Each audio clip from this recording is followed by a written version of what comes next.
तर सरपंच साहेब, आपली मागची मुलाखत आपल्या गावकऱ्यांना खूप आवडली. आता आपली दुसरी मुलाखत आहे. ओके. तर गावकऱ्यांचा प्रश्न आहे की तुम्ही या निवडणुकीत निवडून आल्यानंतर काय काय कामं केली. गावकऱ्यांचे प्रश्न कधी संपतच नाही.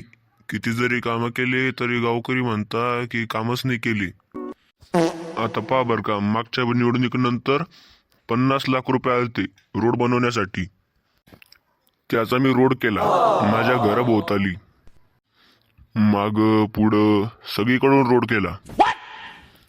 इतका पॉश रोड केला की तितका पॉश रोड विदेशात पण नसतो. ओके. तरी लोक म्हणता की सरपंचांनी गावासाठी काय केलं.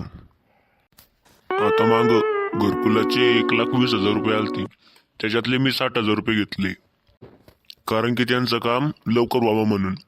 तरी लोक म्हणता सरपंचांनी गावासाठी काय केलं. आता माग पाण्याची टाकी बांधायचा आदेश आलता ओके. सरकारकडून. ती टाकी मी माझ्या जागेतच बांधली व 50-50 रुपये महिन्यानं लोकांना पाणी देऊ लागलो. तरी लोक म्हणता की सरपंचांनी गावासाठी काय केलं. इतकं काम केलं ते कमी आहे का?